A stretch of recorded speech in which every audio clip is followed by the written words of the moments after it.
And we're rolling. Welcome back to another episode of Noise Days. I'm your humble, always keeping it with you 100 host, Danny motherfucking B. With me today is the legend, the producer, my boy Aislin. How you doing today, man? I'm good. How are you? Thanks for having me on. Dude, I'm fucking ecstatic, bro. We got so much. We're recording from London, which we might be trapped here for a couple days. Yeah, the whole town has been tarmacked and ice. The whole town has turned into an ice cube. All right, we got something called, what is it, freezing rain outside? Yeah, freezing rain. It's when rain falls from one direction and then snow falls from the other direction, and they collide, and then as soon as they hit the ground, they freeze. So tomorrow we'll be seeing just like trees turn into icicles. Mm-hmm. And that's great for if you don't have winter tires and you're driving your like AMG around London. Yeah. If you're an international kid, you're gonna get some like high car insurance issues right there. Mm. Those kids that like to do pulls down the road in busy areas will be hurting a little bit in the coming days. Fuck yeah, bro. I finished like a midterm on Saturday, and the parking lot was completely empty. The area we're parked in. And I was just like doing donuts in the parking lot. Because there was like half a foot of snow on the ground. I was just going, woo. And of course I got like a front wheel drive car, so the donuts are barely donuts. Yeah. They're like more like apple fritters. They're like little sunflowers. Yeah. Yeah. No, me and my buddies do that when we're back home in the winter and stuff. Well, more so. I've been living in London for a bit, but more so like in the high school days, and that was super fun. Chris is coming by tomorrow. I get excited every time he comes by because everyone in the house is like, yo, whose Lancer's that outside? It's a sick car. Yeah, yeah. Trust me, Chris likes to hear it. No, yeah. He's put a lot of time and effort into his car and shit. A lot of my friends, like back in Burlington, are into cars and stuff. And yeah. No, it's good. He's also like, when he comes here, he's like the tallest one here. Oh, yeah. So he's not that hard to... Has he ever hit his head going like down the basement, like in the kitchen area? I think so, yeah. I do that a lot. Yeah, I think he's myself brain damage from that. Yeah, no, he's tall. He's really tall. Oh, so we a couple weeks ago had some other DJ friends here, and we did Voltage, which was amazing. It was a lot of fun time. Mm-hmm. For those of you that don't know, Aislin is a DJ, and we go back and forth on this. How do you say your producer name or your DJ name? So it's Sunburned, but the U's are V's just because it looks cooler. That's literally the only reason. Like, I wish there was some like interesting backstory, but I just thought of it one day. I'm like, that's good enough, you know? So the one before that was Aislin the Raisin. Not as cool. No, not really as cool. And I don't want to say that was a serious one, but I was came up with the name when you were very dehydrated. Yeah. Yes. Yeah, probably. I didn't. Yeah. I mean, I was young, so I didn't really take. Yeah, I wasn't really. Every time I go to that healthy as a kid, I see your old Gmail. It's like aislintheraisin.com, and I'm like, fuck. Yeah, I gotta change that because when I promote, excuse me. Oh, bro, not on the show. This is professional level shit here. Yeah. So when I go to promote and I tell people to e-transfer me for ticket sales and stuff, I have to use that email, and it's kind of getting like, it's like every time I like send a message right after, like, haha, my email's so cringe, just to, like, it's really bad. I've just to offset the email and stuff. Well, fucking, just to let people know that I too know. He's aware of the childless. Yes. Yeah.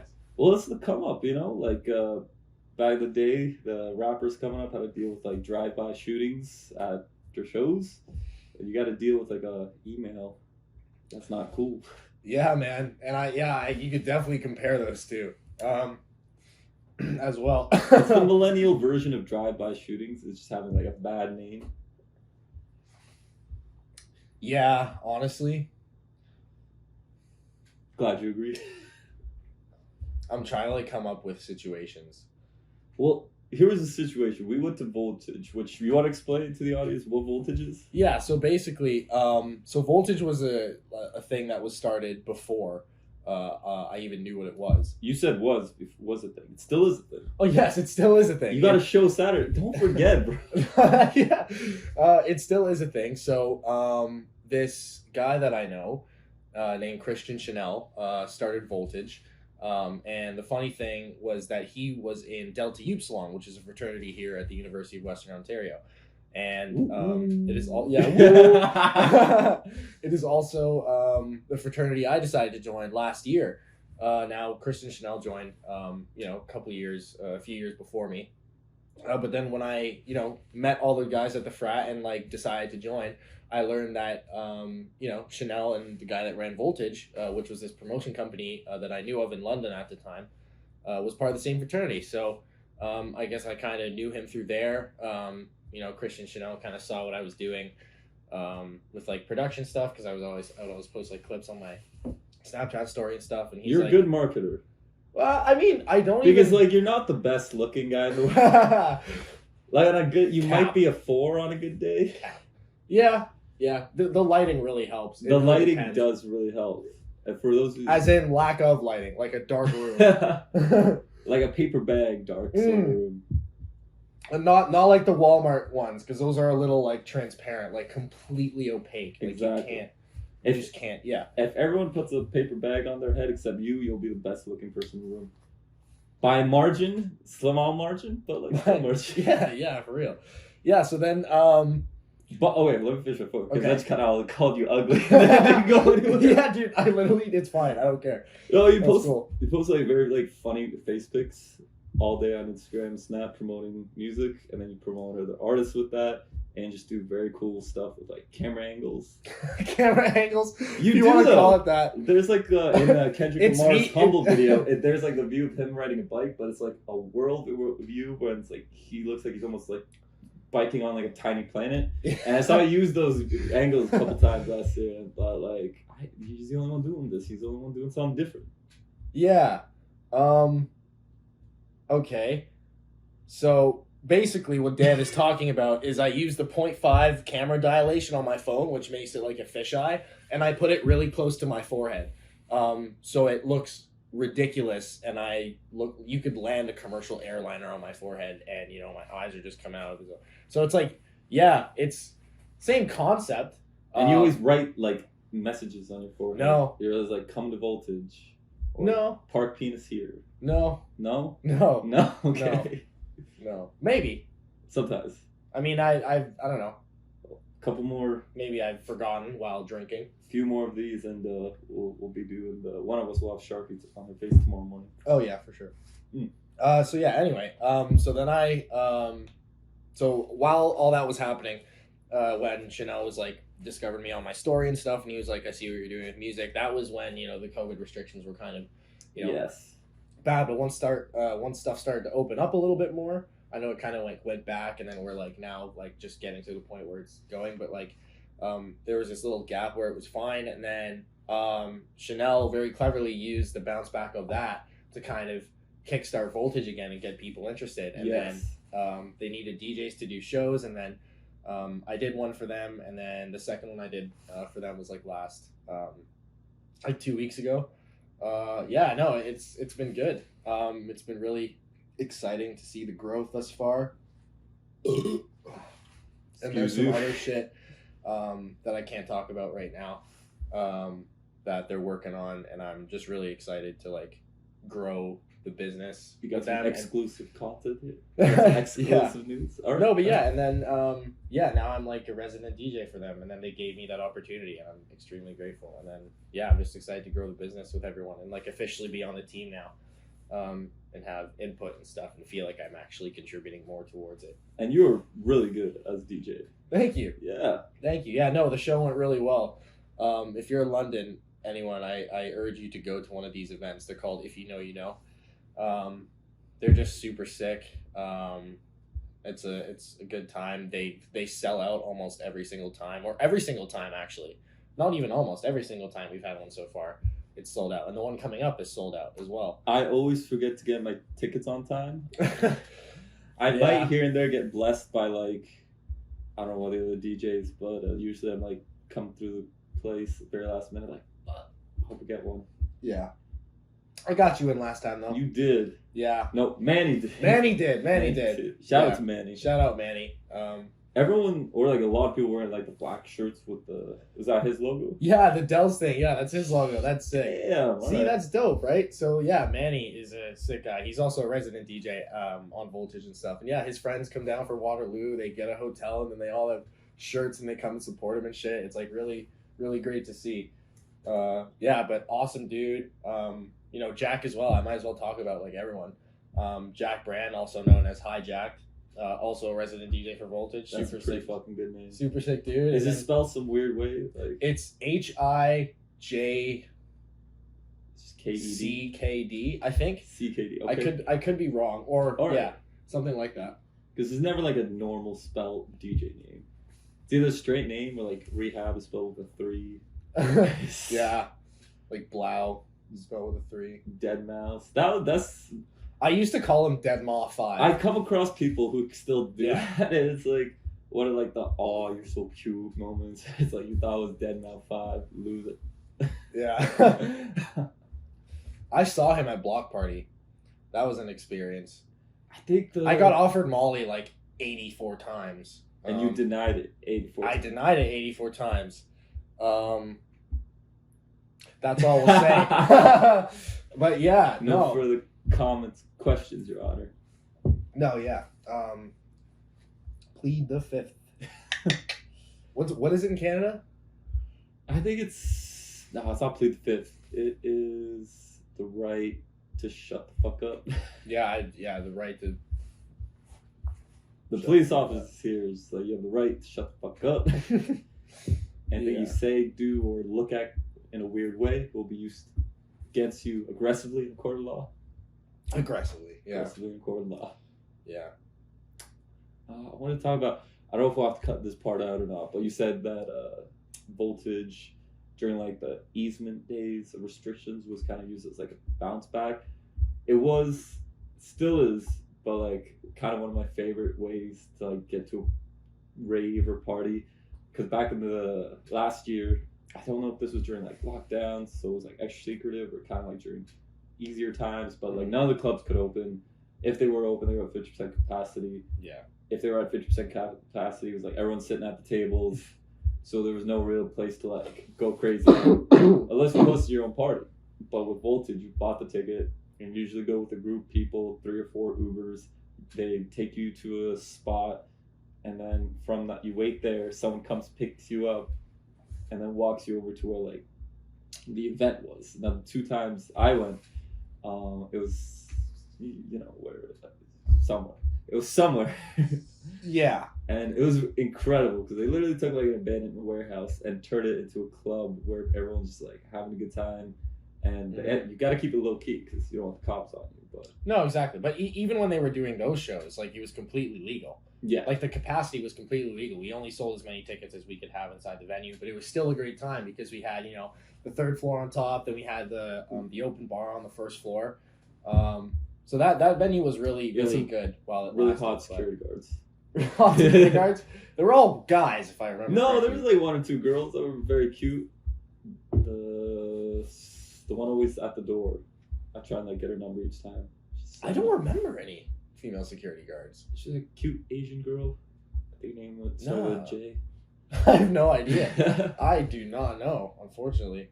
But I'm sure she was pretty. She was very pretty. Good looking. I want to say the first time I went was over the summertime, and I went with Wincy and Michael? and Michael was there too. No, there was a bunch of us there. Yeah. But, Oh yeah. But yeah, we I got a bottle for the booth and then like got really hammered, and then went off and sat in another booth, and they like bartender comes over and they're like, "Do you want another bottle?" And I'm like, "Yeah, put on like this booth tap." And so they came over, got us one. So we got like a free bottle at some point. Do not remember doing that. Shit. And I do not recommend you try that Yeah. because you will Yeah. you will get your shit pushed in. Kinda, yeah. You will get ruined. You'll get thrown Yeah. over a balcony. If Just someone- admitted to it. Besides that, the events are great. Besides some like degeneracy here and there, but you need a little bit of that. That's what like makes stories better. Yeah, I mean, we have to replicate like an unsafe dirty basement techno vibe, you know? Yeah, exactly. Yeah, The has to punk- be some danger. the Can't be cyberpunk. 100% safe. Yeah, no, fuck that. I mean, like, if I'm it was kidding, 100% safe, everyone would be wearing, like, a helmet. These shows are helmet. 100% safe. No harm will come to you or those you bring along. I was gonna say, and then the second time I went with Michael, and Michael he has a weird thing where he doesn't he can't like enjoy music. It's got like some weird. He's told me about it too. He's like, I don't enjoy music, and I'm like, what do you say to that? Like, but it's how not do you- like genres of music or like he only likes a couple songs. Like he doesn't get the dopamine rush from music, and so I took him there, and it's dance music, it's EDM, it's house, and it's like one of the easiest ones to dance to because you're just like fucking head bobbing, you're fist pumping, you're maybe like shuffle dancing, and Michael's standing there with like a drink, with, like perfect posture, like looking around like this. And I'm like, yo, Michael, you gotta like dance or something, And so he's like, he'll go for 10 seconds where he's like kind of enjoying the song, and then he'll just stop. And I'm like, fuck, Michael, all right, just lean on something. Just like try and look cool and lean on something. He fucks that up too. What does he look like a fucking like 2x4? He leans too much at the waist, so like you're supposed to kind of like sway like Michael Jackson doing like what's that one called? Something Smooth Criminal where he like he does the lean forward, yeah. You're supposed to like lean sideways, but like our boy Michael will lean with his waist, so he's kind of like doing like a thing like that. Jesus. And I go up to him like, yo, okay, Michael, you like look like a cop. This is not good. And he's like, really? And I'm like, yeah. He's just like, some girl just came up to me like 5 minutes ago and said the same thing. I'm like, that's not a good thing. Oh my god. So I don't know if I'm gonna take Michael to the rave again. Yeah. No, but like that venue was great. Oh, but we the newer location for it is good because we actually have like the owner of the space there like helping us out. Like he really likes us. Like he says in 22 years we're the most organized group. Really? Yeah, he's worked with. Nice guy. His name's George. But yeah. The new venue. So it's a lot more regulated now, and they have like security there. Like the last show I saw on at least two. Ruining. Don't bounce the screen. Oh, okay, sorry. Because now it's gonna look like the entire city of London's like, woo, get an earthquake. Oh yeah, ooh, time paradox. Woo. Shit's gonna go in the outtakes. But yeah, I will say the bathrooms at the new venue, you feel less likely to get robbed in than the old venue. Yeah. Because the old bathrooms, you were like downstairs behind the coat rack in like a mop closet, and there'd be like a urinal there. And then these ones like actually like feel alright. They were on the same level as the open bar in the first venue, but they were just not enough of them. Yeah. They were just the numbers weren't there. There was like 2 stalls per bathroom. There was always a line there, but this time around it's like much better. A lot better, a lot more space. No, I agree. But yeah, for the space and shit, it's nice. I like the bar setup at Lavish because there's only one, but the whole venue is like it's like smallish size.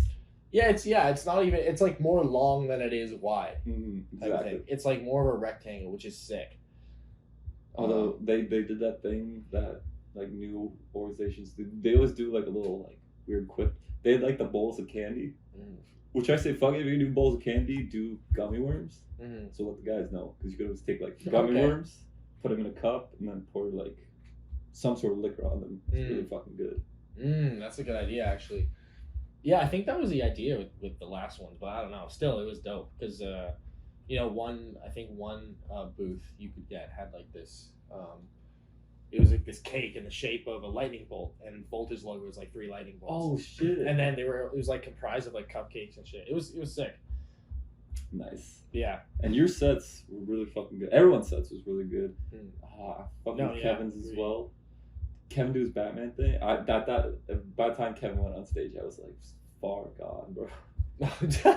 True. Yeah, no. I think Kevin was wearing the bandana over his head and shit. But yeah, Kevin is the most experienced DJ on the team. Probably, he's been doing it for a while. It's so funny because like with Kevin, he works for the CRA. Ooh. Whoa. But also, do you pay taxes? You fucking idiot. He works for like the CRA, but he's also like this like rave DJ. So I wonder what it's like at the office when all his like kind of like nerdy, antisocial government coworkers are like, "What'd you do this weekend?" It's like, "Oh, I knitted." "What'd you do this weekend?" "Oh, I went golfing." And Kevin's like, "Yo, I was fucking." I was up till 2 a.m. like listening to like the biggest sub I've ever heard in my life and just playing tech house. I was giving myself CTE from Yeah. all the Yeah. ugh. I saw 4 girls do a line off of fucking, fucking bench or whatever. I don't know. Man, Probably. cheers. That did happen. Cheers to Kevin. Cheers. My beer's empty. Bud Light Lime. It is a Bud Light Lime. Holy crap. That you're gonna be drinking an invisible beer now. Yeah. That's funny though. Oh yeah, bro. I just realized. If like all Shit. you'll just be drinking a white Bud Light logo. Good enough for me. Alright. If you know, for real though, if you want me to change it, I will. No, Are you it's sure? hilarious. Okay. Yeah, it's gonna look funnier because then like you'll be doing this and it'll be easier to Photoshop a penis going in your mouth every time you take a drink. Yeah. No, please do that.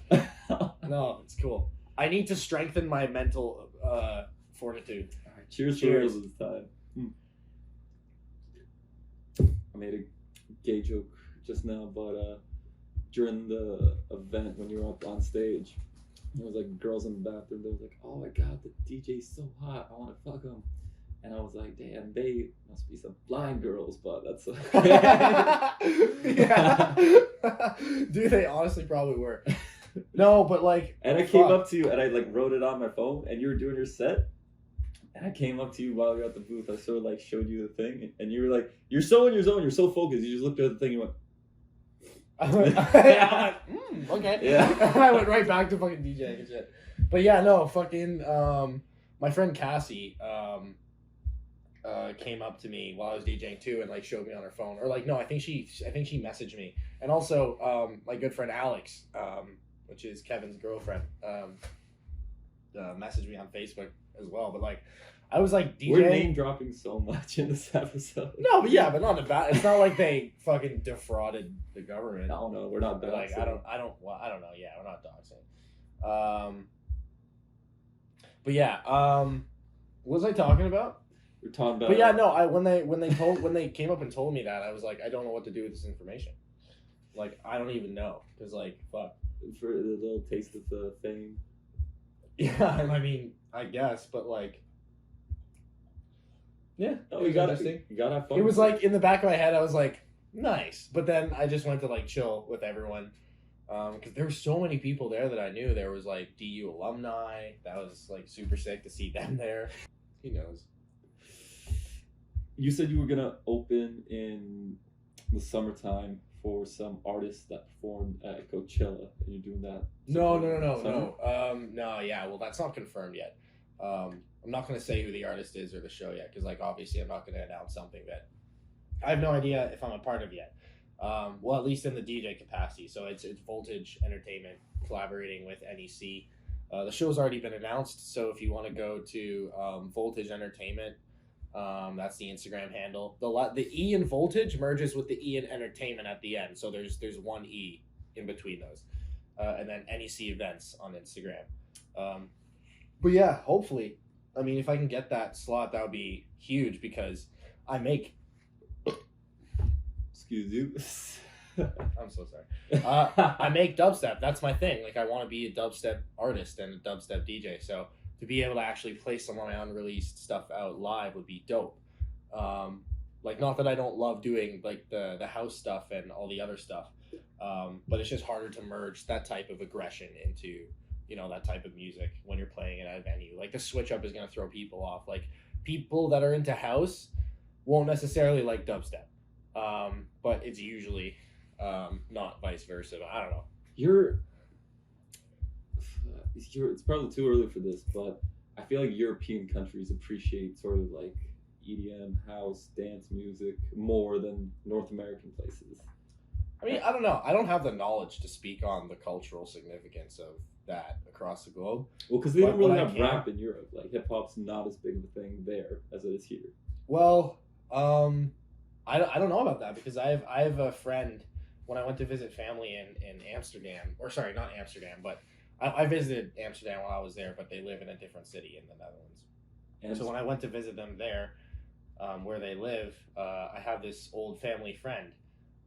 She's really into rap and hip hop and stuff. So I don't know. But then also you have, like I went to a festival in Nijmegen, which is a city in Holland, and it was hardstyle music. So it's like that, the doom doom. Yeah. And then they were playing like Dutch hardstyle, like French hardstyle. What is French hardstyle? French hardstyle, it's like really quick hardstyle. It's like, so instead of like dun, dun, dun, dun, dun, dun, it's like dun, dun, dun, dun, dun, dun, dun, dun. It's like really fucked. Like if you hear it live, it's actually fucked, and it gets you so amped. I thought it would just be like remixes of the sounds of like French guys smoking a cigarette.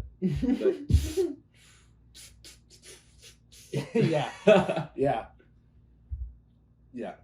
Horrible jokes of the show. No, it's good. No Easy Days, the epitome of cultural representation. Hell yeah. Hell yeah. No, of course. This is all just jokes here, but you know. We're speaking of jokes, I got the Instagram page and No Easy Days with an S was taken, so I just spelled it with a Z. And I go to like, all right, I wonder who's got this page. I could probably just buy the username with the S instead. And I go to search up No Easy Days. It's a page with like 90 followers, and it's for some TV show called No Easy Days about how like it's basically like White House Down, the TV show where the White House just gets blown up, and like the sixth guy who's supposed to take charge after the president dies, vice president dies, Speaker of the House dies, after Stephen Colbert dies. You get the sixth guy in line who's now like in charge of running the country. But yeah, I message him and no response. Apparently this dormant TV show Instagram site doesn't like to message back. Yeah, I'm pretty sure you can like appeal that, or like say like, hey Instagram, like this account isn't being used anymore. Can you look into this? Go to Instagram court. Yeah. Cha, that page is so fake. Dude, give me the name of that page. Cha. I'm gonna fact check it. It won't even be correct. Don't even know blue check mark. Dude, I've seen like distorted images of fucking like SpongeBob being fact checked, and I'm like, what? Like, how the fuck do you even take your like? What are you guys doing? Like, are people checking, like, fact checking SpongeBob memes? It's like it'll be a meme of like this deep fried SpongeBob image, and it'll be like Jeffrey Epstein didn't kill himself, and there'll be a fucking fact check underneath it. It'll be like, sources say that Jeffrey Epstein. Yeah. And it's like, oh, it's like, okay, like who are these fucking institutions that are fact checking everybody? The first half an hour done. Nice. Yes. See, it's not so bad. No, I didn't think it would be bad. I just got we planned to do this last time, but I just got way too high. But yeah, so now we're doing it now. I'm still high, but not as high, and capable of moving my limbs. So now the mouth is the most important part. Yeah. People gonna just listen to this, not even like. If I was in a chair like this, as long as you can like make words, that'd be fine. You know? I don't know. Can I get your vape? Yeah, for sure, man. Thanks. Here you go. Fucking A. Last time me and Michael were sharing the whole time. This is the level of broke is like we have to share vapes at this point during a pandemic, which is not optimal, but it just shows how terrible this pandemic has been. Just terrible. Just terrible. Just terrible. Just terrible. But yeah, last time I messaged you and you're like, David, we got me so high I can't barely move. Like, Jesus.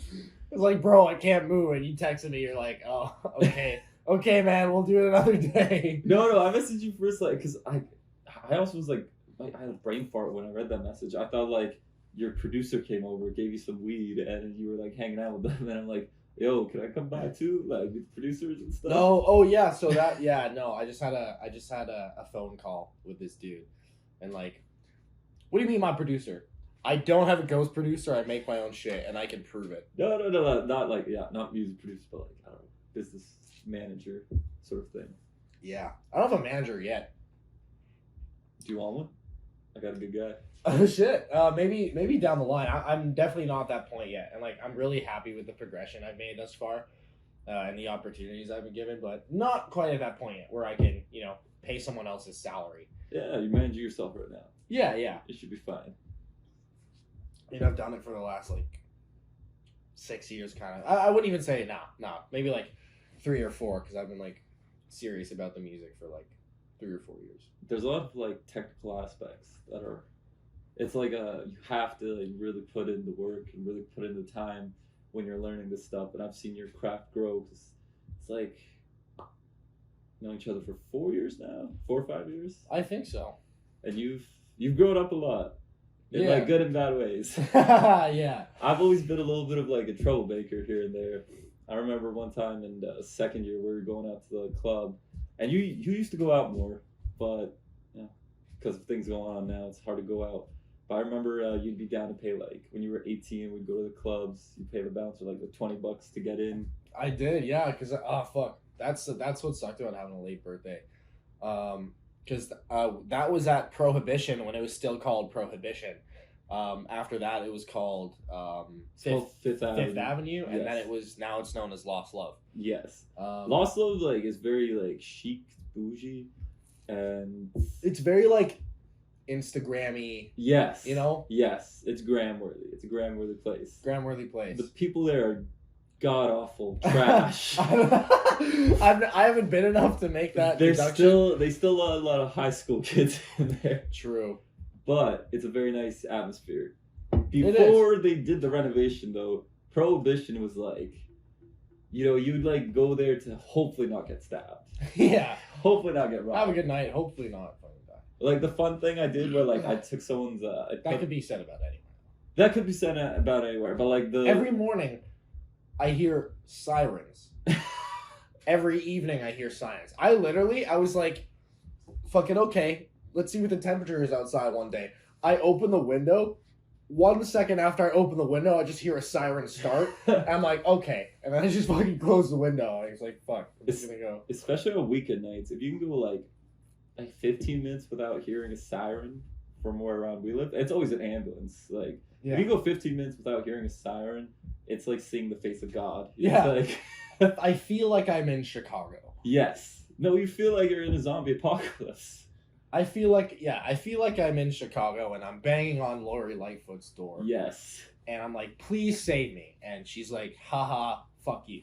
I read the story where basically in like some parts of Virginia, Chicago, like rural areas where they lost a lot of public funding for healthcare services and like obviously EMS, they're having like 14, 15-year-olds drive the ambulances and provide medical care to like people. So it's literally like a kid will pull up in an ambulance and they'll put them in the back and like someone goes like, wait, you're like a kid, are you the EMT? And they're like, yup.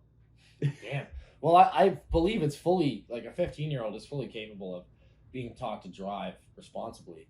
But like, yeah, and then how do they train these kids? I don't know. Like, saving someone's life, I don't know. If they're having an allergic reaction, like IV, if they're shot, cover bullet wound, how hard could it be, right? Yeah, I guess. If I pass my NLS, I mean, these kids could probably pass. Yeah, you'll be fine. Yeah, they'll be fine. That's okay. They're doing God's work. They are doing God's work. Little kids, little volunteers. I don't think they were even paid. Well, that's where we kind of, yeah. They're doing it for the good of the community. Mm-hmm. Which I feel like that's volunteer hours. But imagine you're having like a heart attack and you go to the ambulance and you see like a 14-year-old like playing Minecraft and like driving the car or driving the ambulance at the same time and you're like, oh God, just kill me now. True. I mean, hey. Ben Carson was a great neurosurgeon at a young age. Was he? I think so. Okay. There was this like child that performed on somebody. I don't know if that's Ben Carson. I'm not sure. Did you ever hear the story of like there's like a Russian research team in Antarctica and the lead surgeon got appendicitis and he had to give himself a appendectomy but because to like not numb his senses, he didn't take any anesthetic. So the guy's just using like a mirror and a scalpel and is like doing surgery on himself. And he lives, and there's like a picture of him doing it. But can you imagine like having to do your own surgery? No. No, I could not. I mean, at least he knew what I was doing. I'd probably just like cut a major artery and be like, oh, well, fuck, I tried. Bad times. You don't want to nick those arteries. No, you don't. No, definitely don't. Man, this one time we were coming back from, just to see how, just to like show people how much you've grown, we were coming back from the club and it was wintertime. It was back when I lived on Warncliffe in that blue house. It was me, you, and Bora were coming back, and like there was this set of train tracks where I knew if we like cut down them, it'll save like a good like 10-minute walk. And there was a sign that said like, of course, like no trespassing, but like there's no one there to enforce that law, and who gives a fuck? Yeah, for real. You gave. I did, and like that. We started walking down. We get down like 20 meters, and you're like, "I'm not going."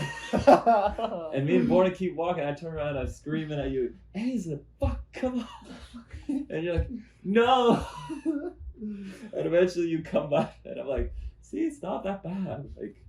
You were less scared of getting hit by a train and more scared of like catching a charge or something for like not from walking down that. Ooh, it's not good. For walking down this train track. Yeah, I didn't even know what the fuck I was thinking. Like, why was I such a fucking bitch? But anyway, yeah. Now I'd fucking walk on those tracks while the train is coming towards me. You also used to be like super not anti-weed, but like never take drugs, never take any weed. And so they legalized it, and you were still a little bit iffy on it. But I remember last year when we were watching Narcos on the couch, you would just like, you would hit a bowl every 5 minutes. Every 5 minutes you would hit a bowl to the point where like you would hit 8 or 9 in an episode of Narcos. And I'd be like, Aislin, you were right? You'd be like, yeah. Oh, dude. Yeah, I don't smoke that much anymore. But yeah, dude, I didn't even drink in high school. My first drink was... Well, not my first drink, I would say, but like, no, yeah, my first drink actually was after prom in high school. And then I smoked weed for the first time in first year university, and then didn't really do it too much for the first 2 years of going to Western. But yeah, I don't know. There was also that one time, I always remember this. I forget when this was, but I think it may have been Christmas time. We were drinking So during like the holidays, everything becomes Christmas themed, and that does not exclude liquor. And Absolute has this type of liquor, like the peppermint candy cane vodka. It was Smirnoff. It was Smirnoff, right? It was the candy cane, like peppermint one. Yeah. Yes. Yeah. So you drank so much, you threw up on my floor. I had to go over and. You're like, "Don't throw up on my floor." I'm like, "I won't," and then I was like, I threw up on your floor. But not, I threw up a little bit, and then I like fucking used every fucking fiber of muscle in my body to like lift myself up and walk to the couch, to the bathroom, get it all out, then go to the couch, and then do you remember what time it was? God, it must have been like 2 in the morning. 2 in the morning? It was either a situation where we preed way too hard and it was like 8 and we were already fucked, or it was like we came back. No, it was definitely later than 8. I think we came back from like a party. I think you're right. Was that the ASC party? I don't even remember, but I remember waking up at like 5 in the morning feeling amazing. For some reason, I woke up feeling the best I ever had when I woke up, and I'm like, I have so much energy.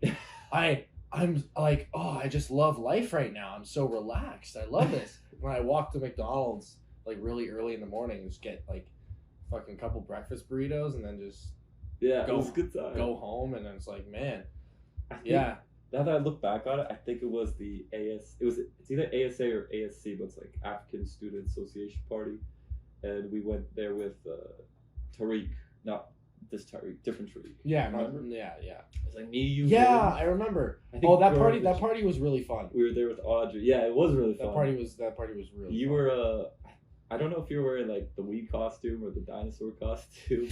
I don't know. I don't think you were. I wasn't in it wasn't Halloween. That was a different. Yes. Thing. I remember being at the same house during Halloween. I have a video of with you, like Beck or Chris. I think Beck and Chris were there as well. Those are my two homies from back in Burlington. Shout out Beck and Chris. You guys are the shout out to Beck and Chris. We'll see you tomorrow, boys. Chris will see me tomorrow. Chris will see you. But the ASA part was great because after me and Tariq, everyone's leaving at the same time. We call an Uber, and there's obviously like 20 Ubers coming to like pick people up from the party. Yeah. And it's winter outside, and we're looking for an Uber, and I'm so far gone. We're looking for an Uber. I think it's wise to like to climb up on a car and stand on the trunk and kind of like look around. I get like halfway up the trunk and I slip and I just fall off the car and hit the pavement face first.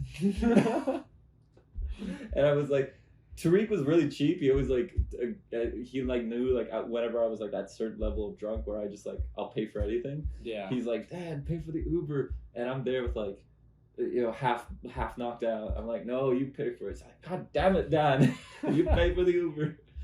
I was like, bro, please, I'm dead. Nice try. It was a good time. Yeah.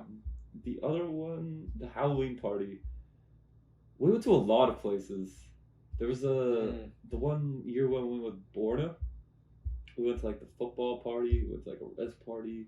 We went to a bunch of them. I remember being at a Halloween party inside a house. So like first year I went to MedSid, and there's this house on Brofdale where a bunch of MedSid sophs were living. And in first year I went there. I thought you were about to say there was a bunch of MedSid girls passed out in the house. Oh no, Jesus! Oh no! Shout out to the little scandal earlier. Oh shit, that was fucking bad. Yeah, I don't know. Yeah, I mean, if you're from London, you definitely probably heard about that. Oh yeah, that was crazy. But no, it was just a bunch of MedSid softs living in a house, and it was great. That was a really good Halloween party. But yeah, we've been a lot of places. We've had a lot of like pretty sick get-togethers at our old place last year too. Oh, it was pretty fun. We had the. I love this part of the show. We're just gonna talk about like dope party. We're so cool, bro. Yeah, we drink alcohol. We drink alcohol. We had a couple good events. The one that was like really crazy was the only way to describe it was like the drug party where like a bunch of people were just like they took way too much like M or whatever it was. People were like passed out on couches. Remember who was it, Alex or was it the other girl? We name dropping a shit ton on this episode today. Yeah, I don't know. She passed out. It was like black and blue. I was freaking out because like someone had to carry her downstairs, and I like put my like 2 fingers on her neck to like check for a pulse. I didn't feel anything. I'm starting to panic because I'm like, oh my god, the girl died in her house. And then like someone's like kind of like shakes her, and swear to God, she goes from like completely blue faced to like, where's the tequila? Dude, holy shit! I don't think you've ever told me that story, bro. I swear to God. But crisis averted. Crisis averted. I was tripping, man. I was like, oh my god, we're gonna have to like hide a body tonight. It's not gonna be fun. I don't even have a shovel. Why is that your first inclination? We could have just said she like got too fucked up, which is exactly what happened. But it was like during lockdown, so it would have been like even worse. Like would have been breaking 10 laws at the same time. Yeah. We also had the hot tub parties, which we rented a hot tub for a weekend. The fucking hot tub. Oh my god. Friday was like a lot of people went in that hot tub. More than could fit in that hot tub. More than could fit. We fucking rented out one of those like inflatable hot tubs, and we also got like the gazebo. Yeah. And so we put it out in the back porch area and like had the gazebo up on the pad.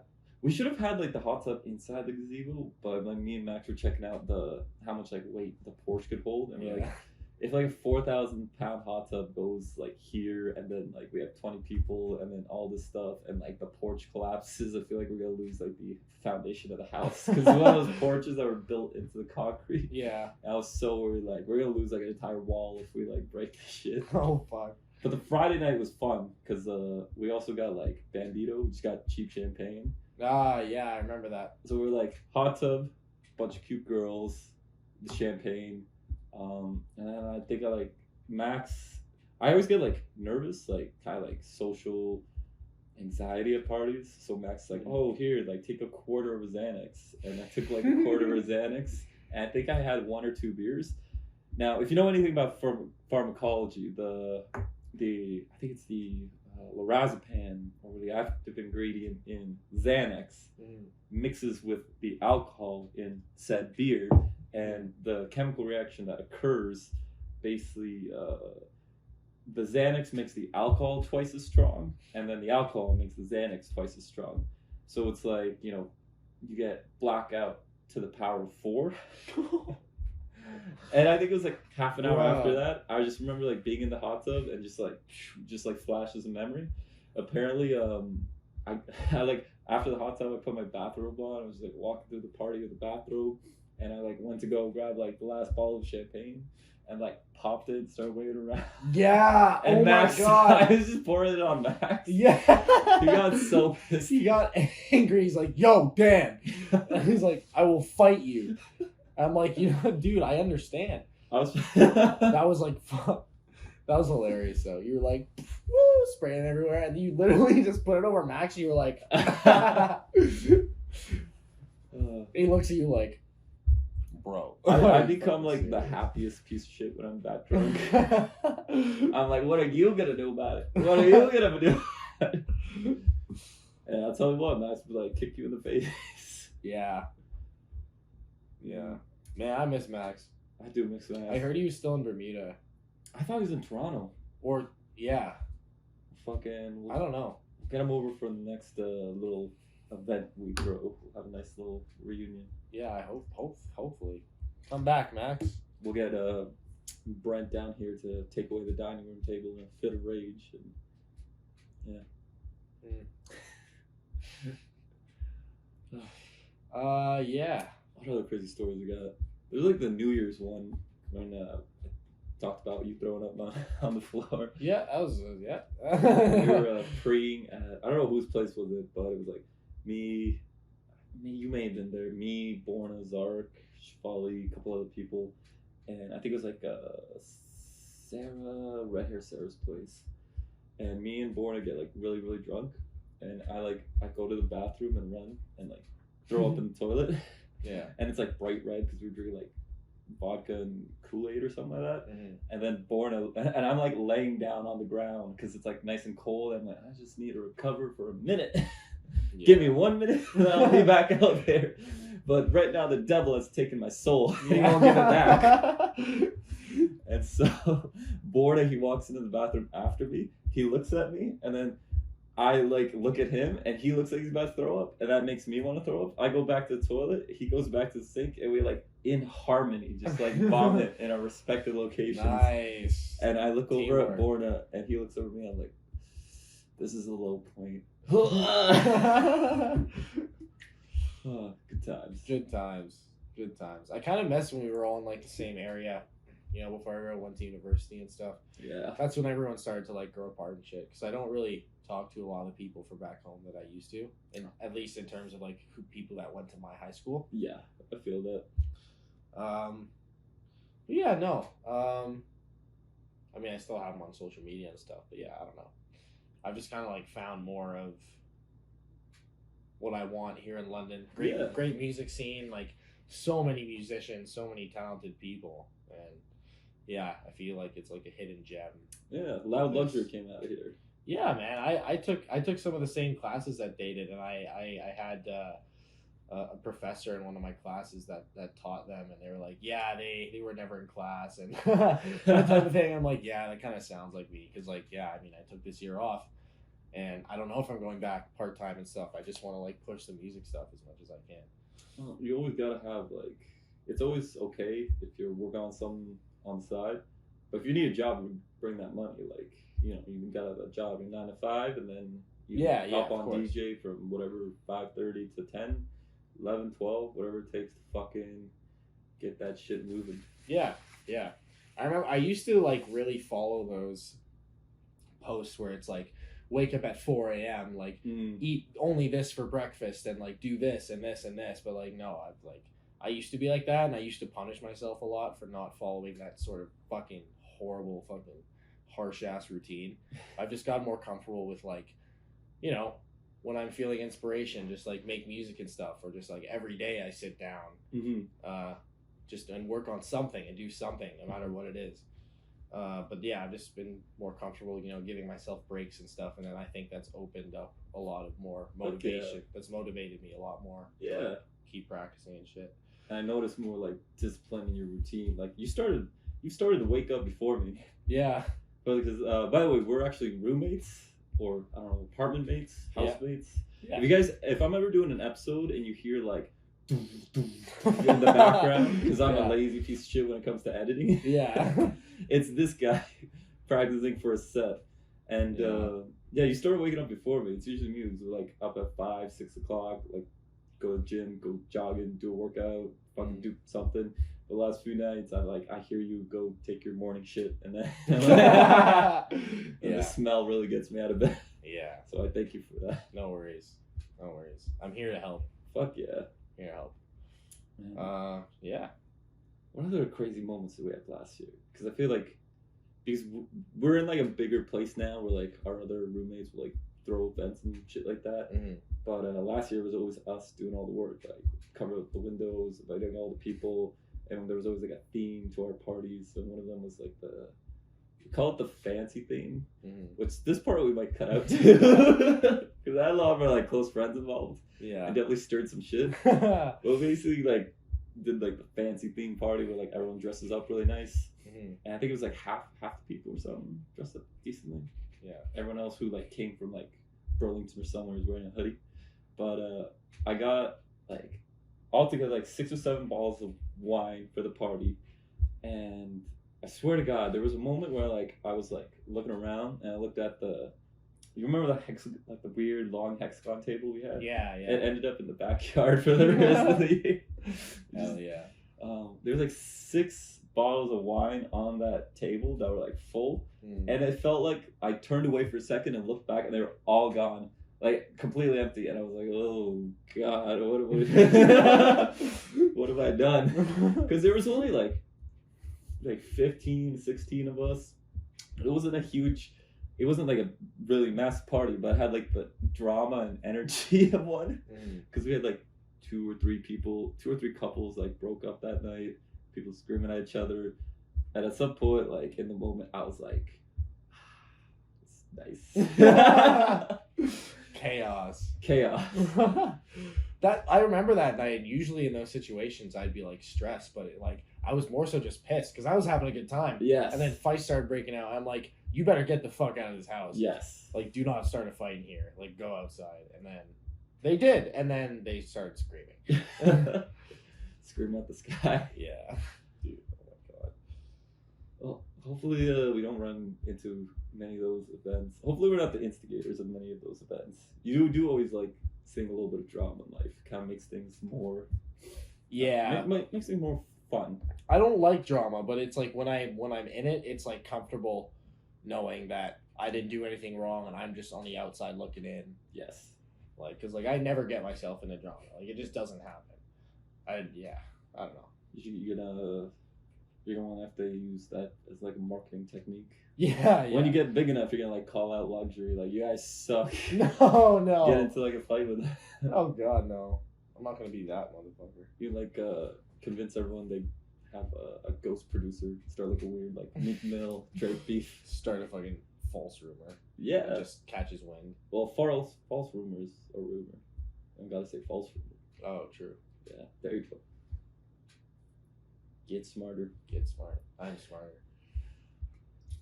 Nice. Damn, you drink it fast. Oh, I'm all out. Yeah, too. I'm all out as well. Do you want to grab like a couple more from the fridge? Yeah, Put sure. From the top of the fridge. Sure.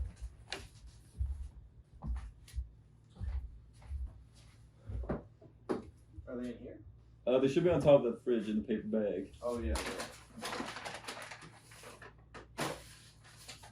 Woo-hoo. Thank you. Oh yeah.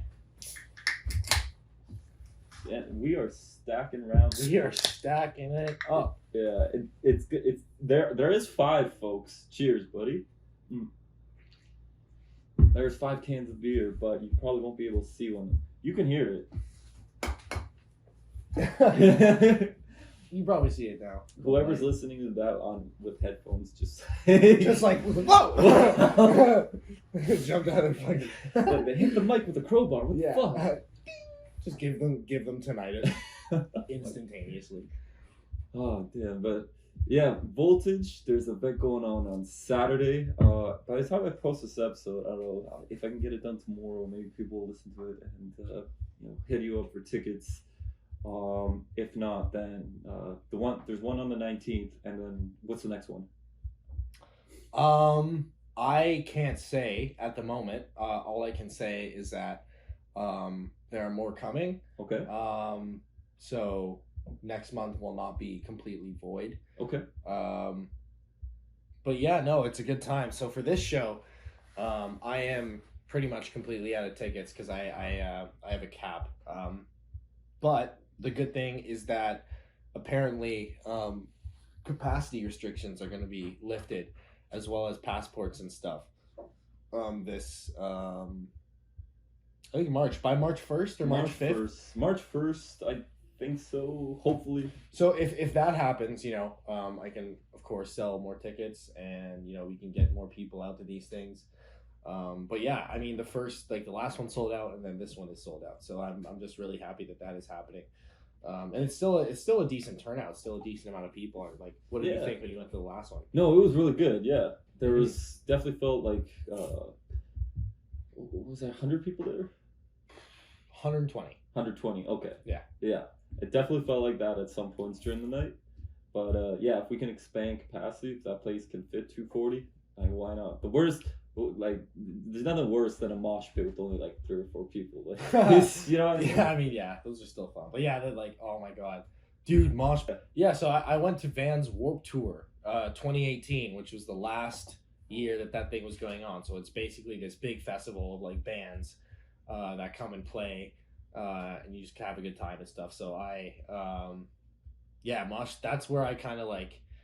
Because I've been in mosh pits before, but before that show, I've never really been to anything like that, even in terms of EDM. So, like, mosh pits are super fun. Like, I love just getting tossed around like a brick in a washing machine. I sprained my ankle. This band called Real Friends was playing, and I sprained my ankle trying to Fortnite dance on the sand. Love doing that. I have a snap of you at that ACA party. Just yeah, I do it. Yeah, I don't do it anymore because fucking literally Fortnite just takes all the dances and like, oh, it's in Fortnite now. So if I do it, people will be like, Fortnite dance. I'll be like, god damn it. Like, they took so many good dance moves and made them fucking undoable because now that's all they're associated with. Go viral, bro. Yeah, but yeah, I was in the tent, sprained my ankle. That was really fun. Yeah, mosh pits are super sick. And then I went to see Spag Hetty, which is a dubstep artist. And a couple of local... Spag Hetty. Yeah. Like spaghetti. Like spaghetti, yeah. God damn. Yeah. Oh my god. Good artist. Mom's went to some mosh pits there, got thrown into some tables and chairs. Fucking great night. It's the greatest sort of like festival thing where it's like, it's not like a dance circle, it's literally people like in a... Yeah. The good thing about it though is that if you fall down, everyone will stop and like race to pick you up and make sure you're good. Yes. Which is like the good thing about that community. Like, they go crazy, but they're some of the nicest people that you could ever meet. I've gone through like 8 pairs of Ray-Bans lifetime. I have 4 of them I've belled. Either like a girl on my shoulders and my glasses drop and I like watch someone step on them and I'm like, no! Or literally like I'll go into a mosh pit, forget I have sunglasses, and then come out the mosh pit like, why is it so much brighter? And then be like, oh, fuck. Oh, Jesus. Damn it. But the biggest one I ever went to was like, it was Veld. I think it was like 2018, 2019, whichever year the Migos was there. And they were like an hour and a half late. And I have a great story about this because when they came, they're supposed to be on the main stage, like super, super big one where it's like, I don't know, 30,000 people gather on the stage. Probably not 30,000 people, way off. But yeah. So we were trying to get to the front stage. It was like me and some boys from first year. And there's like 5 or 6 of us, and we have like a hand on like shoulders, like moving in a line through the crowd. And we're about like halfway to the front of the stage. And all of a sudden, this guy comes, like, he's walking back from the stage, and he like passes out and falls on my arm, and I had my arm on like my buddy who's like, he's like a paramedic in training, and he looks over, he's just like, oh shit, and this guy was just, he had just OD'd into my fucking arms. No way. And so yeah, we pick him up, our group of 5, like 2 guys, the 2 or 3 guys pick him up, and the other 2 guys are like trying to like part the crowd. And the best thing to do in that situation is like get the person like to the far left side, far right side, and we use this to our advantage though. We took him to the front of the stage and basically passed them over to like the security guards or the EMTs at the front of the stage. And all of a sudden, like Migos was starting in 10 minutes, and we were at the fucking front of the stage because we were like helping. Shit!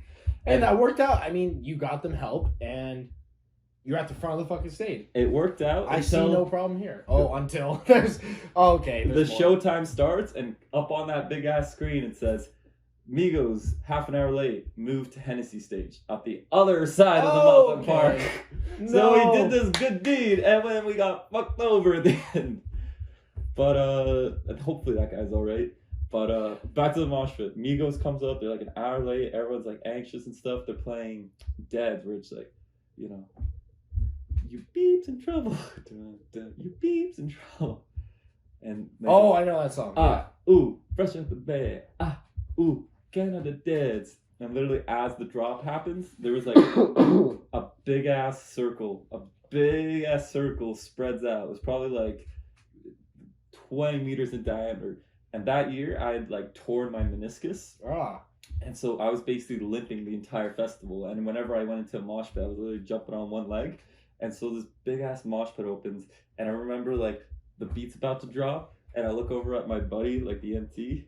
And he goes, this is way too big. No one's actually going to go in. And then it goes, and literally like 50 people run in. And it was a mosh pit for like 10 minutes. Yeah, let's go. See, that's what I like. It's fucking I incredible. lost all my friends. Okay, there's this band.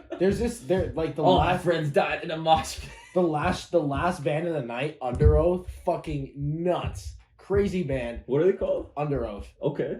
And then, so I was in a massive pit for that, and my friends couldn't find me, and my phone was dead. So they're like, where's Aislin? Where's Aislin? And like, I just come out of the fucking crowd, and I'm like, ha, ha, ha. And I'm like completely obliterated, right? Like, I'm just like fucking like, but I'm like, yeah. I'm just so full of adrenaline. And then I had to walk around this fucking festival grounds, and the grounds were Ontario Place. You know where that is in Toronto? Yeah. Those were the festival grounds. So I had to walk around there and try and find a place. You still there as a kid. It was a fun spot, but I remember that shut place, down. Dude. It just looks so bleak now. It looks so industrial. Yeah. Do you remember they had like the bumper boat rides? Mm-hmm. But like the whole area smelled like gasoline because like they were using like high octane fuel on the gas boats. Mm-hmm. So like you would go there with your kids to play bumper boats, but they like lose so many brain cells. Yeah, for real. It's like you're in an oil rig. I wanted to talk about this. My favorite, not my favorite part, but like one of my favorite parts about going to like Veld and music festivals is seeing all the people who are like candy flipping or Jedi flipping. Whenever like they get lost, they'll like go on their phones and they'll just spend, you know what I'm talking about, they'll spend 5 minutes being like, hello? Hello? Hello? Jen, where are you? Are you inside the box? Are you inside this phone? Where's your voice code? It's tweaking. There's people not realizing like where they are in the time zone or where they are on the time continuum. No idea how to use their phones. You go up to them, you ask them what their name is. They just look at you blankly for 10 minutes. They're like, yeah. It's like, tell me your name, please. It's a sign of like a good festival if everyone's eyes are just like in the back of their heads. I have sunglasses on so it doesn't look good, but just imagine I'm, eyes rolling fan. Eyes rolling. All right, so possible event in March, definitely an event this Saturday. Mm-hmm. And do you have any like new stuff coming out? Well, I'm planning to start releasing music in April, so I'm just kind of sending music I have ready out to labels and stuff right now, seeing what I can get. But yeah, if I do get that show in April, then I'm definitely gonna start releasing, because that will be good exposure for me, and I can, people will get interested and then go to my page, and I'll have like a new track up and shit. So we'll see how stuff goes. Because right now I have like 5 tracks ready to go. Okay. So that'll give me a good head start, because I'm gonna release like one every month. So you said something very interesting. Sorry for interrupted you, but you said something very interesting to me the other day, because you're a quality over quantity sort of guy, and so I'll be like studying in my room, and I'll hear you working on like the same track for like a week, sometimes like even 2 weeks straight, and sometimes like 4 or 5 days in a row it will be like the same like 30 seconds, and you're very meticulous with your work. And I asked you about it, and you said, well, editing it, mixing it, making it sound good, and you said your barometer for success is if by the last time you edit it, you still enjoy it, it's good. But you've literally listened to the same thing 1,000 times. And by the end of the production, if you like can listen to it and it's good, you're like, people are gonna fuck with it. Yeah, of course. Yeah, that's the idea. I mean, like, of course you still, when you first think of the idea, you're like, oh shit, and then you start working on it. You're like, yeah, this is a cool idea and stuff. But yeah, you just have to just keep, and that comes with time and practice, because the quicker you get at doing it, the less time you need, and obviously like the more you're gonna like the music you make and stuff. But I think in the beginning it's more so just about practicing and stuff, because I've made like hundreds and hundreds of tracks and only maybe released like 5 or 6 of them over the course of the 6 years that I've been trying to get better at production and kind of learn what I want to be all about. Okay. And now that I figured that out, it's kind of like I can focus on one thing, and I took the last little bit off of releasing so I could get better for a year, and that was good, because there was no stress to put something out, because I wasn't making what I wanted to. I didn't have the skill level, so I would just keep making music that I didn't like and trying to release it, and it was a stress, and it was just kind of like, okay, I'm done, so I have to take a step back, kind of get better, which I did, and I'm getting to the point now I'm thinking of releasing again, really soon, this year. For sure this year, but... Okay. Yeah, we'll see. We'll see what the future brings. Yeah. Do you have any interests of, is there any artists out there, either DJs or singers, vocalists, rappers, anyone you want to partner with right now, or you would really hope to partner with? I mean, I make dubstep and EDM and stuff, but I also make hip hop beats and instrumentals on the side. So I eventually, at some point in my career, I really want to, produce a song for Trippie Redd. Yes. Juice WRLD was my number 1, but of course, unfortunately, he isn't with us anymore. Rest in peace. Yeah, so I really want to produce a song for Trippie, or someone just relevant in the rap game, because I'm confident in my ability, and I have this just obsession. Not to prove that to other people necessarily, but just to prove to myself that my confidence isn't just ego. It's the result of years and years of practice. Yeah. And I want to work up to that level and stuff, and I'm gonna even if it takes my entire lifetime. Yeah, I love what you said there about building up the confidence, because the Kanye West documentary is out right now, and it's got a funny name. It's called Genius. But it's spelled JEENYUHS. Yes. Yeah, that's it. And the first half an hour, 45 minutes, basically Kanye West 20 years ago, drop out of college, he was producer for Rockefeller Records. He was trying to get in the rap game. He timed it when he went to Rockefeller and to kind of present what he had to all the industry, to all the music execs. He literally knew his song, I think it was from the College Dropout, All Comes Down, which is a really fucking fire song.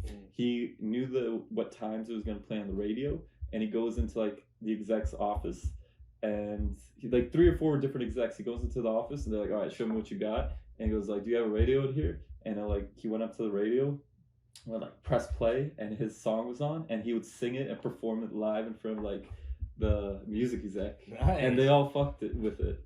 Nice. But they still didn't take him as a rapper, because everyone during that time was looking for the next Jay-Z, the next Biggie, the next like hardcore street rapper, but Yeah. that wasn't really Kanye. Kanye's something totally different. Yeah. And so I'm gonna watch the rest of episode 1 tonight, and fuck yeah, it's a good show. It's interesting. Good. It's interesting seeing like you can literally make a career out of anything. It's just you just gotta have that passion and that drive, and you like I was like I'm luckier than a lot of people because I know like I've known what I wanted to do for quite a long time. Like since I was since the beginning of high school, I was like I'm not gonna be sitting in an office, or I'm not gonna be doing anything that isn't related to music. Right? It's so funny because you work for Deloitte. yeah, I did work for Deloitte, but obviously, yeah, I'm gonna like, work a job so I can pay the bills and stuff. Yeah, we talked about this earlier. Yeah, get that 9 to 5, and then after that, work on what you believe in, work on your dreams. Yeah, exactly. But yeah, I mean, I just wish more people would just go for it, take the leap of faith. Yeah, because you have one life. Like whether you go to heaven or hell, or whether it's eternal darkness, you have one chance at this shit. Yeah, and you better fucking do what you love. So I don't care if I'm living in like bad conditions. I don't care if I'm living in like a fucking, well, obviously not a cardboard box, because obviously I need electricity to plug in my laptop, in which my whole career is based around. But like I will live in a shit box, and as long as I'm DJing and making music and doing what I love, I couldn't give a shit. And like that was the problem with me following a lot of these like entrepreneur mindset posts. And it's like the idea is to get rich, and to make money and shit. But like with me, it's kind of like I like as long as I have enough money to live and do what I want to do, like I don't even care. Like I just want to do the music stuff. Yeah. Right. Like I'm gonna keep busting my ass, obviously, and like hopefully, one day soon I can pay for everything off of solely the income from music, which is the goal. Yeah. And once I get to that point, I've known like, okay, I've like made it, right? Because I can support myself with my passion, and that's like we got to get the burps up. Yeah. Oh, yes. Shit. I've just been trying. I've just been like, fucking. Yeah, me too. Holy fuck. I like doing them under my breath, so I'm covering up my face too much. This is the moneymaker right here. Yeah. This is not the moneymaker. The money. People don't see my face when they listen to music. That's the good thing. Yeah. That's a liability right there, not an asset. Yes. Which is why I use old press photos when I promote shit. Have you you asked me about this last year, and I'm not in this game too much. I'm into the crypto space, but I haven't been too much into the NFT space. Even though like I know how to like wrap my mind around the concept of like if the internet was really truly like this free library of information, it's decentralized, and we're gonna talk about Kanye West again. Have you seen his Instagram? I have. So yeah, he got like 4 million followers in like just the last like 2 or 3 weeks, which is a shit ton of followers. Yeah. In like a couple weeks, even if it's Kanye West. Yeah. But he's been posting like screenshots of his text messages, all these memes and stuff, but he'll like delete them after a certain amount of time, right? And so same thing with his Netflix series, like the Netflix trilogy right now. He says it's only going to be available like every week. There's one movie, one episode, and then it's gone forever. And then the next week there's one out for a week, it's gone forever. I think that's what he's doing. And the same principle with his Instagram posts, where like he'll post 10 in a day and then delete them all, 10 in a day, delete them all. If Kanye West puts out like an NFT that gets you pre-sale to concerts, gets you access to like exclusive music that's unreleased, and then also gives you like the access to the shows that were on Netflix, his like trilogy, but it's this NFT is the only way to access it, as well as anything else, even like a collection of all his Instagram posts, because those posts, like there's someone out there who's been screenshotting every single post, is gonna put them into like an album and sell it for like $20-$30, even if it's a little bit. But yeah, probably. I mean, I know as much as your average Joe when it comes to NFTs, but I do know it's a valuable asset for artists, because if you can build a fan base, which is what I'm working on right now. Yes. If you can build a loyal fan base, what you can do is just release exclusive stuff on the NFT space and the blockchain for fans to buy into. Like that's what there's this really awesome producer named Blau, and he started this platform called Join Royal, and basically Join Royal. I think it's called Royal. It's called Royal.io. Yeah, it's called Royal. But I think yeah, that's definitely what it's called. Don't like Michael's not here. We just have a producer here. Just look it up yourself. But it's called Royal.io, I believe. And actually, what they did recently was they released 2 new NAS songs. Okay. Like NAS released them through this. Okay. And then they could, like people could buy tiers and they could buy royalty percentages. Yes. Of the song, so they could buy like they could buy this tier where you get a certain percentages of the royalties that come from that NAS song. Yes. And that means like royalties from Spotify, royalties from, you know, iTunes sales, Apple Music streams, like everything. And that's a really cool concept, because if you buy that tier, you own that percentage of the song. Yes. It's kind of like you own that, and that's super compelling because Nas has a huge fan base, and you know he can do that. And for musicians, that's the goal, to get a fan base as loyal as that, to where when you take advantage of these new kind of ways to get exposure, you can actually, you know, like it's great. And I eventually want to do that too. You know, I was thinking of like, if I have a release and have like a graphic for it, like this graphic designer, I can ask them to make like a little GIF or a little loop of that 3D rendering, and then throw it up on the blockchain. And if someone wants to like buy that, like they can, like that's super interesting. But I still want to like dive into that world a lot more and stuff. I just want to like sort out, like I want to get better at social media marketing. I want to like, you know, keep playing shows and, you know, grow that fan base that's actually going to like tap into that kind of stuff if I do decide to take advantage of the feature, which I will. Okay. I just want more time.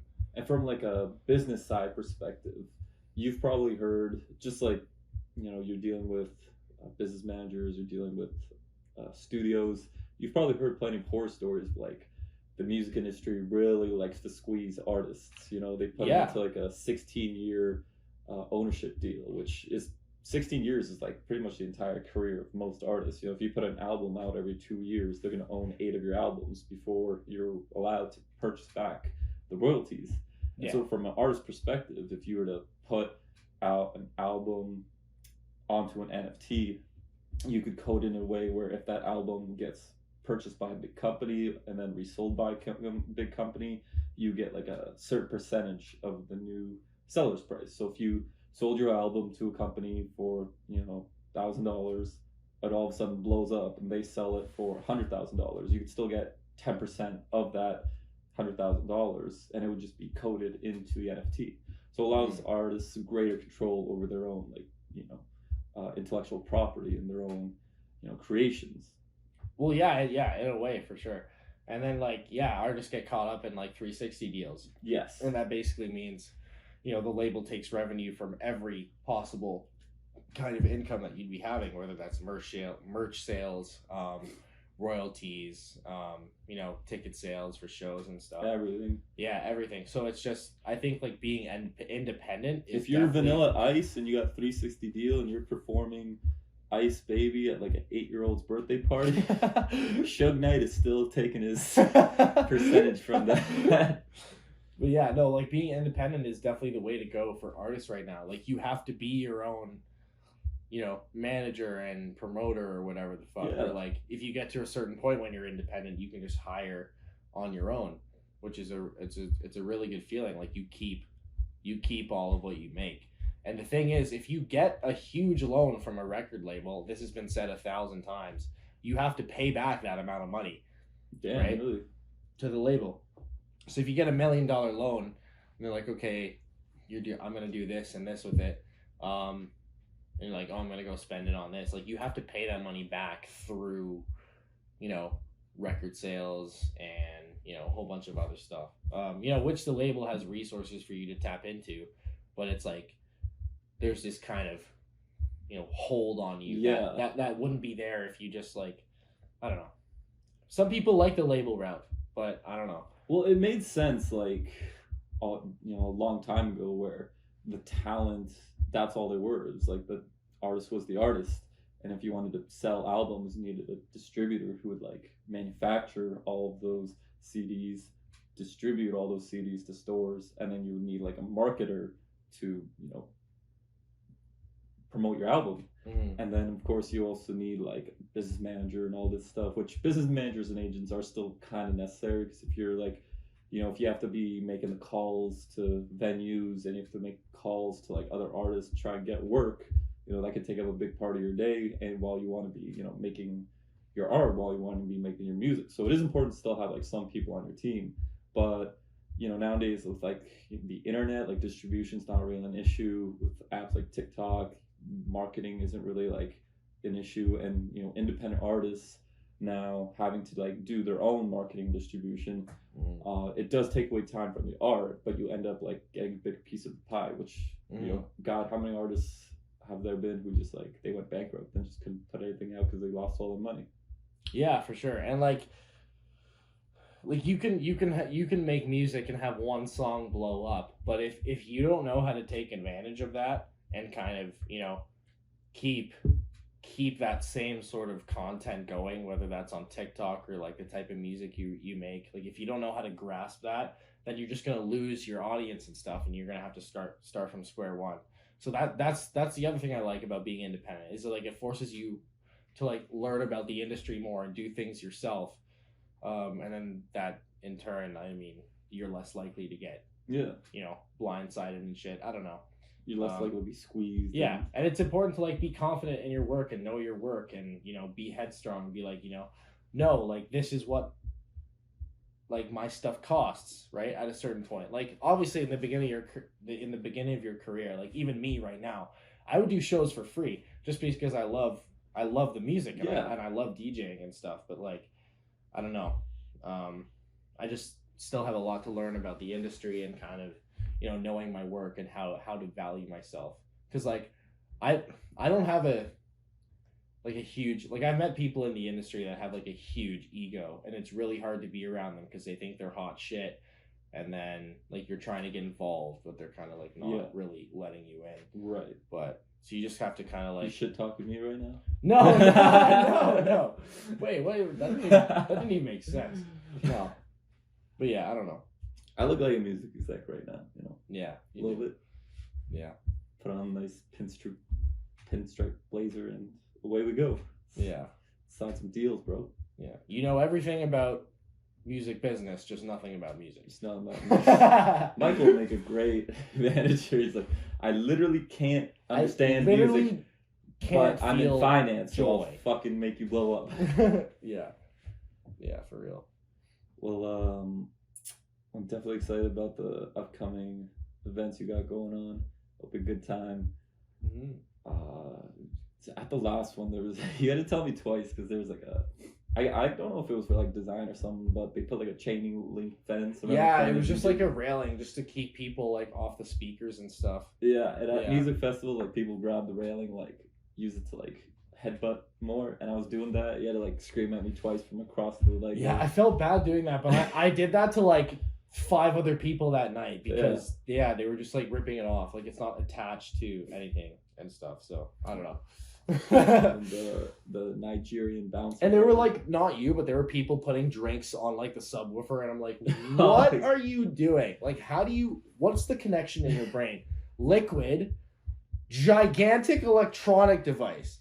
What do you like if like that would be like me like pouring that on the mic. I thought it was because like the Nigerian bouncer came up to you and be like, Aislin, look at me, control your people now. Yeah, no, me and him are homies. Yeah, I was like a cool guy. I was like kicking people off the stage for him. I'm like, dude, sit back, don't worry about it. He is a cool guy.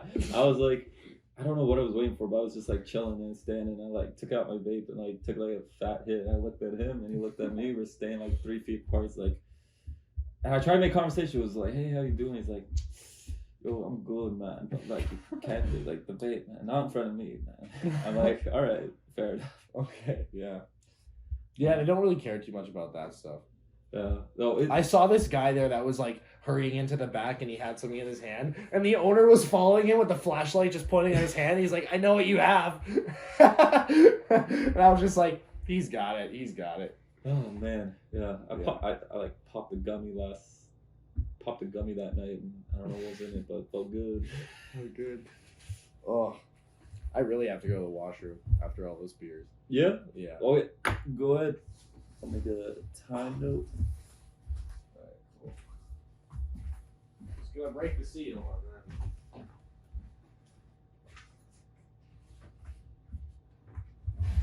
Ooh.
So we've gone for about like an hour and 20 minutes so far. There's about like 10 minutes we're gonna have to cut out because it's just like it's not mentionable stuff. True. But yeah, the episode I did last, it was like 2 or 3 weeks ago, but I don't know, I kept sitting on it. The episode I did with Harry Wade and Michael's 2.5 hours. We don't have to go that long, but I don't know if I want the format of like, I do like the news sort of show with Michael at the start and then have a guest later, but we'll see what works. We'll see what the audience wants. All right. I think the last episode got 50 views, so decent. Yeah, why not? Yeah. I'm not Joe Rogan yet, but It'll happen. It'll happen. I don't got Fauci calling me up. Like, you took horse dewormer. Admit it. Word up. Put this Fuck. vaccine in your neck. I'm kind of drunk. I don't know how much longer I can do this. It's all right. We'll come with high energy. All right, we'll wrap up. Zoom one more fun story. Okay. Sounds good. Shit, what do we got going on? Should we story out of London, story out of Oakville, story out of Toronto? What do we got going on? Oh yeah, I'm gonna tell a story from Oakville. I know a good one. All right. I know a good one. And action. Oh, it's rolling? Yeah, it's been Okay, yeah, so I got invited to a party in Oakville in like grade 11 or 12 or something like that. That's like when you first learn how to start drinking. Yeah, I mean, yeah, pretty much. That's when you make the mistake of like, hey, this alcohol. I don't think I even drank when I went there. Really? And good thing I didn't, because that's the age when you learn like, oh, after the 8th shot, it doesn't taste bad anymore. But then like the 13th shot finally catches up to you, and you're like, whoa, what's going on? You're like, I don't like this. I don't feel too good. Yeah, so I got invited to a party. So I got to the address. My buddy from high school invited me. I'm like, oh yeah, this will be a party. I get there with 2 other of my friends, and it's literally an unfinished like Oakville townhouse. Yes. Like you walk in, there's like not a wall on one side. There's like 2x4s leading down to the basement. Yes. And it's like covered in like that it's got like the insulation exposed. Like that insulation exposed and like the wrap around it and Yes. stuff. I'm like, okay, this definitely isn't legal. And then we're all in there, we're drinking. I don't even remember like who I saw. I just saw some people chilling in like the unfinished kitchen, the unfinished living room, just drinking and stuff. And there was this like back porch, so I went out to get some fresh air. And I saw this other lady living in the house that was across. Yes. And that was more finished than this house. This was like half built. And I just saw her open the door, look directly at me in the eyes, close the door, and I'm like, this isn't gonna last very long. No. So then I hear sirens like 30, was it 30 minutes? It's No. probably 30 minutes. No, it was definitely a lot less. I don't remember that night very well, but it was like 10 minutes or something like that. And then sirens came. I'm like, I just yell, cops! And my friend and my buddy beside me is like, cops! And everyone just starts running. We all jump off the back porch. It's like a fucking mountain. We hit the ground. We just start booking it. First time I ran from police and stuff. And I'm like, I shouldn't have done that. I shouldn't have done that. I shouldn't I have can done only that. imagine, yeah. And then me and You're my friends are traumatized. walking at the side of the road. And the cops are trying to figure out what's going on. So one's parked on like the church thing, and he stops us. He's like, "Hey, what are you guys doing?" And we're like, "We're just out for a walk, bro. I don't know what you're talking about." And then my friend at the time, he was underage. He had like a 2.6 in his bag, and he was like, "Fuck." But yeah, he didn't check us or anything. But yeah, no, that was good. You know, running from police is like a finish. It's a fetish? What? Sorry, I'm crossfaded right now. Running from the police. Listen, if we ever do a merch drop, running from the police is a fetish. That will sell well. I can't believe I just said that. I don't upload all this. I don't care. Yeah, no, it's like this exhilarating thing. That's what I meant to say. Don't ask me how I mix those two words up. Exhilarating. Yes. Fetish. Exhilarating fetish. Two different things. Gotcha. But fuck, that was exciting. And then we all went to a park and like skateboarded. Like this I don't know. And then we played like spin the ball or whatever. I don't know. That was a weird fucking night. Exhilarating but extremely fun. Damn, yeah, I don't know. But Any last? Yeah. No, now that you brought up the cop story, I feel like I should tell this last one. Can I have the babe again? Yeah, sure. Thanks. So I was Fiend. I was like 14, 15 years old. I was like a young, dumb, stupid kid. And me and a couple buddies from high school, we wanted to have like a bonfire on the beach. And we knew like we had to get like some lighter fluid, just douse a bunch of driftwood in the lighter fluid, set on fire. I've done that before. Those are nice. Those are chill. Yeah, they're very nice. When you don't get fucking caught. You mentioned the Oakville part. Oakville's got some like interesting like locations. Like when we go to like the, you know what I'm talking about. There's like the house where it's just like the foundation and like two concrete walls. Yes. You know that area? We were, I remember when we were there. Bonfires there. That was on. That was near the intersection. Come on, we don't want to give away our spot. It's gonna get ruined. I mean, okay, fair enough. We'll corporatize it. We'll turn it into like the bonfire by the bay or something like that.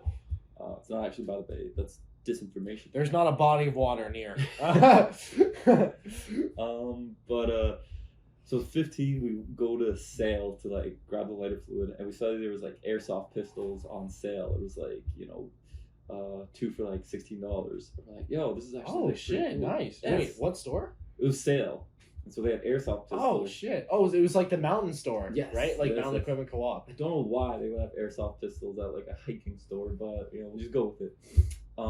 So me and my buddy grabbed 2 pistols each, and then we went to the Home Depot and picked up matte black spray paint because we thought we were like gangster. And Oh, cool. nice! That's a good idea. This is when what a time to be alive, and you know, fucking Young Thug were popping. So we were like, fuck You were yeah, feeling it? we were feeling it. We were feeling like G's, and so we had like the clear guns that were unspray painted, and then we spray painted like one gun each with black, so it looked real. It looked like a real Beretta. Yeah. And This can only end well. This could only end in a funny way. And so basically that same night, I was like about to go to bed. I was like maybe like 11, 12 o'clock. It was a school night.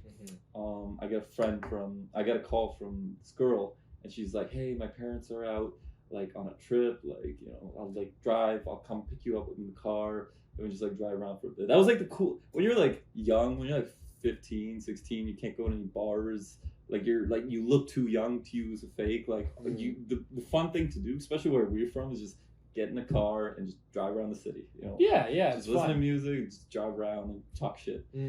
And so I'm like, all right, I'm down. And so I go to pack my bag, and I was wearing basketball shorts and like a burgundy diamond hoodie. I put like a pack of cigars, put my charger. I put the not spray painted airsoft gun, the clear one, into like the big pocket in my backpack. Yeah. And then I took the spray painted gun and put it down my pants. Hey. And so like a real Sicario.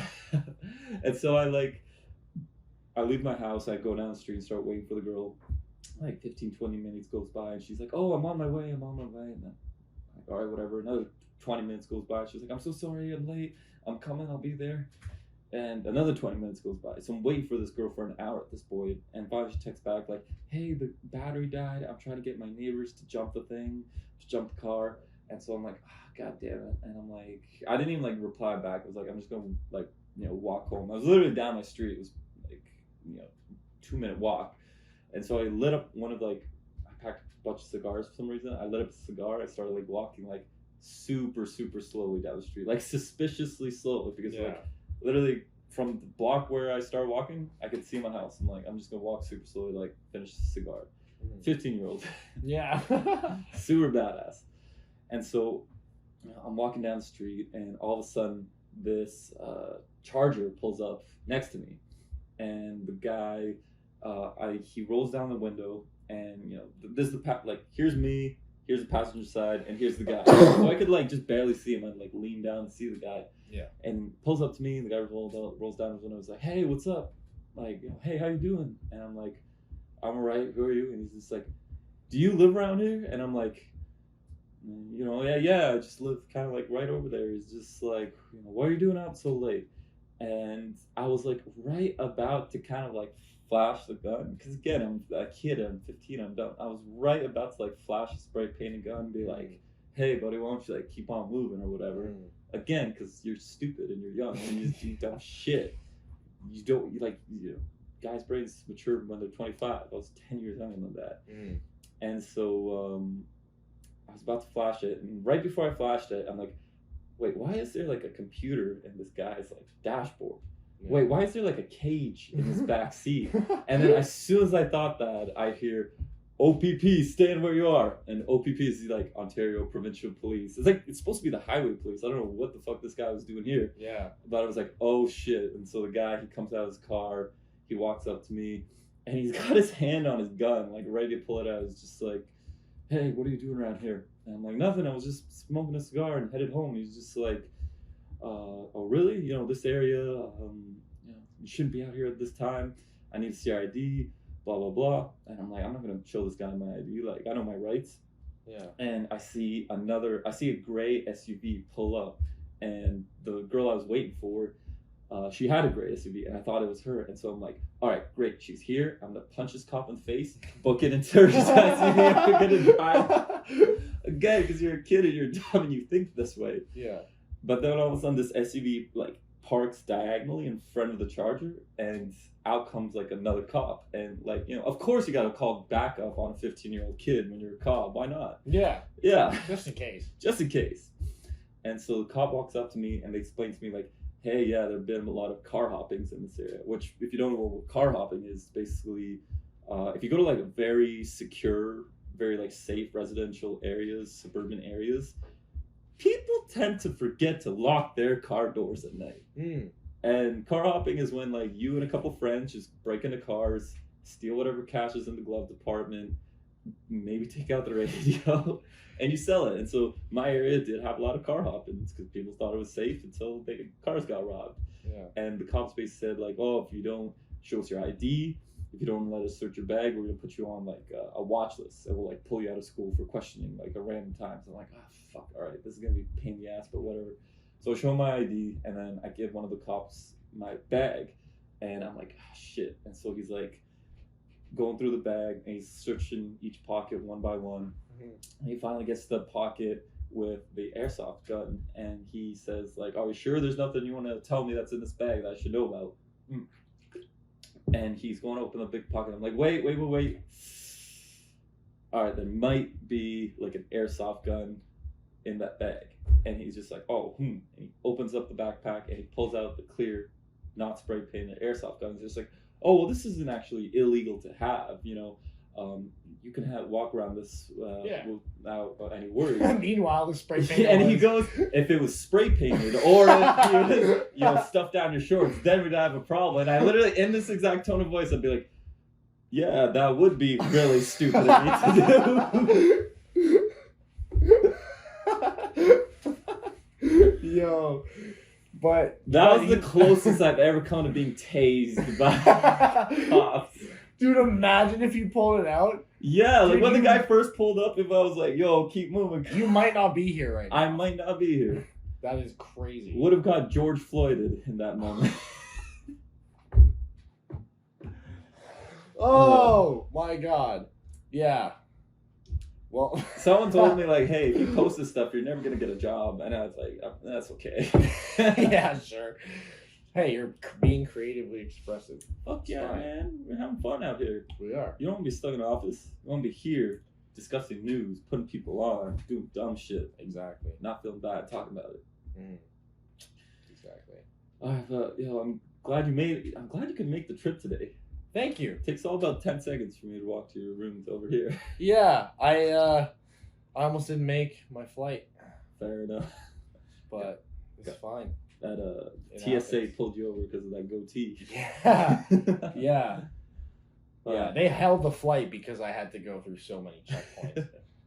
Yeah. Well, Aislin, do you want to shout out your socials, your Spotify for the audience? Let them know Yeah, sure. So, like, with any luck, I'll be releasing new shit this year. I make rhythm and dubstep. I don't know if anyone's into that, but my Instagram is Sunburn Music, and the U's are V's.